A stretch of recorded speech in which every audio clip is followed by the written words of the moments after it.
आज इमरजेंसी की 50वीं बरसी है। 25 जून 1975 को तत्कालीन प्रधानमंत्री इंदिरा गांधी ने देर रात देश में आपातकाल की घोषणा की थी, जिसे इंदिरा गांधी ने करीब 1.25 साल तक लगाए रखा। वहीं आपातकाल की 50वीं बरसी के मौके पर मुख्यमंत्री योगी आदित्यनाथ ने कांग्रेस पर निशाना साधा।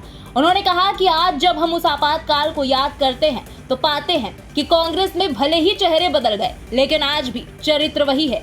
ये लोकतंत्र की दुहाई देते हैं, लेकिन ये भारत के बाहर जाकर भारत को और उसके लोकतंत्र को कोसते हैं। भारत की चुनाव प्रणाली पर प्रश्न चिन्ह लगाते हैं। भारत के अंदर हर चुनाव की प्रक्रिया में बाधा पैदा कर ईवीएम पर दोषारोपण कर अपनी अकर्मण्यता का परिचय देते हैं। सुनिए सीएम योगी ने और क्या कुछ कहा। भारत के संसदीय लोकतंत्र का एक काला अध्याय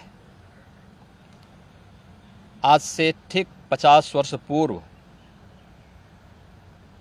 आज के दिन ही देर रात्रि में हुआ था, जब कांग्रेस की तत्कालीन सरकार ने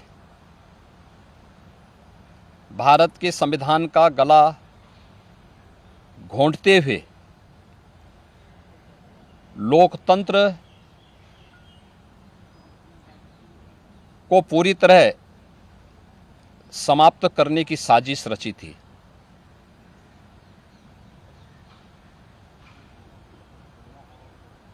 पच्चीस जून 1975 रात के अंधेरे में श्रीमती इंदिरा गांधी जी के नेतृत्व में कांग्रेस की सरकार ने कैसे भारत के लोकतंत्र को नष्ट करने का प्रयास किया था। उस समय के सभी विपक्षी दलों के नेताओं को, उसमें से अटल बिहारी वाजपेयी जी, से मोरारजी देसाई जी, श्री जयप्रकाश नारायण जी, श्री लाल कृष्ण आडवाणी जी और विपक्ष के सभी नेताओं को बंद करके लोकतंत्र के गले को पूरी तरह घोंटने का प्रयास किया था। आज जब 50 वर्ष के उपरांत हम इमरजेंसी की उन यादों को स्मरण करते हैं,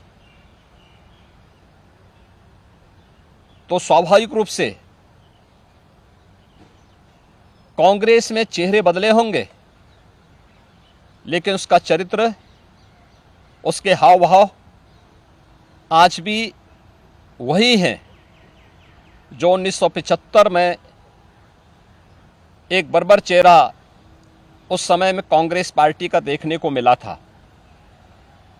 कैसे उन्होंने संविधान की मूल आत्मा कही जाने वाली प्रेम्बल में संशोधन करके उसकी आत्मा को नष्ट करने का प्रयास किया था। कैसे कांग्रेस ने उस समय देश के नागरिकों के मौलिक अधिकारों को पूरी तरह प्रतिबंधित कर दिया था। कैसे न्यायालय के अधिकारों को कांग्रेस पार्टी ने उस समय में बंधक बना के रख दिया था। और आज भी कांग्रेस पार्टी में भले ही नेतृत्व बदला हो, लेकिन उसका चेहरा बदला हो, लेकिन चरित्र तो उसका आज भी वही है। ये लोकतंत्र की दुहाई देते हैं, लेकिन भारत के बाहर जाकर के भारत के लोकतंत्र को कटघरे में खड़ा करते हैं।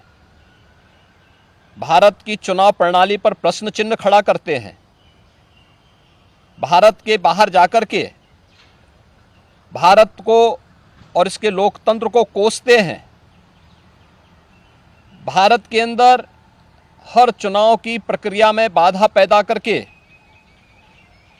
ईवीएम पर अपने अकर्मण्यता का दोष थोपने का प्रयास करते हैं। एक तरफ कांग्रेस का यह तानाशाहीपूर्ण रवैया,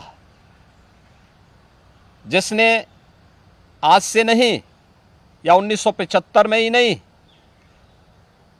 आजादी के तत्काल बाद संविधान अंगीकार करने के मात्र 2 वर्ष के अंदर ही देश के संविधान में संशोधन करके धारा 370 को उसमें जबरन डाल करके देश के अंदर देश की अखंडता को चुनौती देने वाली धारा 370 को डालने का प्रयास किया था।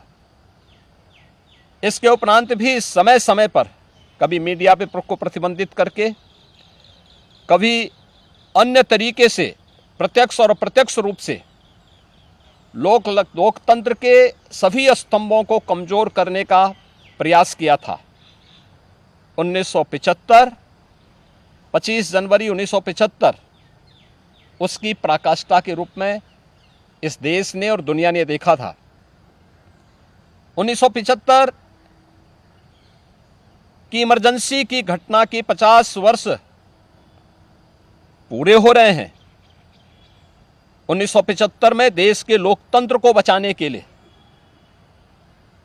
संविधान को फिर से बहाल करने के लिए, नागरिक अधिकारों की रक्षा करने के लिए जिन लोगों ने जेल की यातनाओं को सहा था, जिन लोगों ने उस कालखंड में लोकतंत्र के लिए अपना सर्वस्व न्यौछावर करने का कार्य किया था, हमें आश्चर्य होता है कि उनकी वर्तमान पीढ़ी उसी कांग्रेस की गोद में बैठ करके देश को फिर से कांग्रेस की तानाशाही और लोकतंत्र विरोधी, संविधान विरोधी तंग दायरे की ओर धकेलने का कुत्सित प्रयास कर रही है।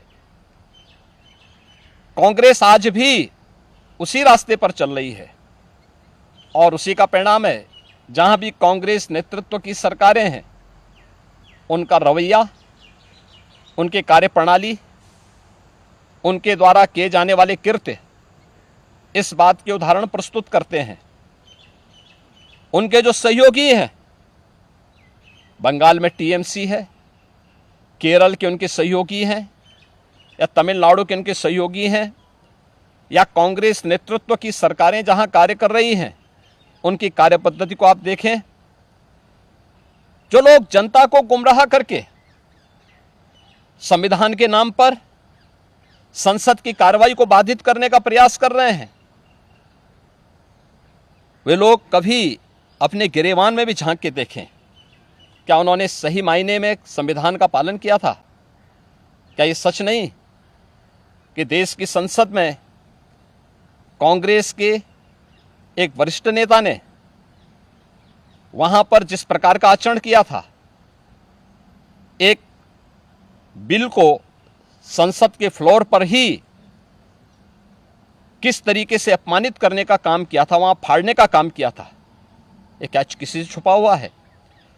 या अन्य अनेक ऐसे कृत्य जिसने लोकतंत्र को कमजोर किया है और लगातार देश के लोकतंत्र को कमजोर कर रही है, ये सभी कांग्रेस के वे कृत्य हैं जिसके लिए कांग्रेस को यह देश कभी माफ नहीं करेगा। कांग्रेस पार्टी को और कांग्रेस की इस तानाशाही में प्रत्यक्ष और अप्रत्यक्ष रूप से सहभागी बने उन सभी राजनीतिक दलों को भी, जिनका उदय ही देश के अंदर कांग्रेस के खिलाफ लोकतंत्र को बचाने के लिए हुआ था, आज वे कांग्रेस की गोदी में बैठ करके जिस तरीके का आचरण कर रहे हैं, यह देश और इस देश की जनता उसे किसी भी स्थिति में स्वीकार नहीं करेगी।